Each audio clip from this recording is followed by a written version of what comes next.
মানচিত্র থেকে কয়েকটি প্রণালী সম্পর্কে আমরা জানব। এগুলো খুব গুরুত্বপূর্ণ। জিব্রাল্টার প্রণালী। জিব্রাল্টার প্রণালী সংযুক্ত করেছে ভূমধ্য সাগর এবং উত্তর আটলান্টিক মহাসাগরকে। এই পাশে ভূমধ্য সাগর, এটা উত্তর আটলান্টিক মহাসাগর। এই দুটা সাগরকে সংযুক্ত করেছে আর পৃথক করেছে। এটা হচ্ছে ইউরোপ মহাদেশ, এটা আফ্রিকা মহাদেশ। অর্থাৎ ইউরোপ মহাদেশকে আফ্রিকা মহাদেশ থেকে পৃথক করেছে জিব্রাল্টার প্রণালী। সংযুক্ত করেছে ভূমধ্য সাগরকে উত্তর আটলান্টিক মহাসাগরের সাথে, আর পৃথক করেছে আফ্রিকা মহাদেশ থেকে ইউরোপ মহাদেশ পৃথক করেছে।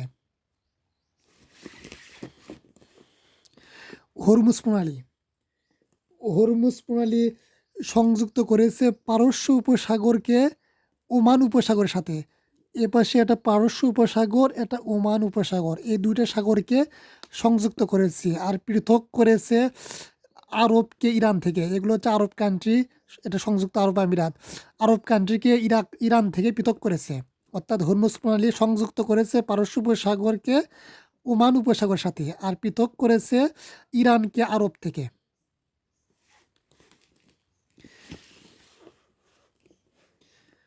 বাবেল মানদেব প্রণালী।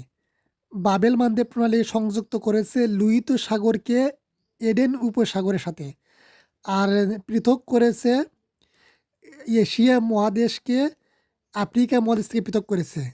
এপাশে এগুলো হচ্ছে এশিয়া মহাদেশ, এগুলো আফ্রিকা মহাদেশ। অর্থাৎ এশিয়া এবং আফ্রিকা মহাদেশকে পৃথক করেছে। সংযুক্ত করেছে লোহিত সাগরকে এডেন উপসাগরের সাথে।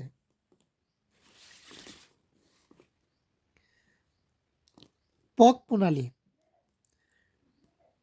পক প্রণালী সংযোগ করেছে আরব এটা হচ্ছে ভারত মহাসাগর আর এটা হচ্ছে আরব সাগর।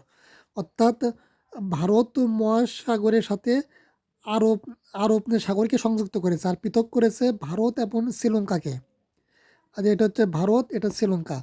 অর্থাৎ ভারত এবং শ্রীলঙ্কা এই দুইটা ভূখণ্ডকে পক প্রণালী পৃথক করেছে আর সংযুক্ত করেছে ভারত মহাসাগরের সাথে আরব সাগরকে।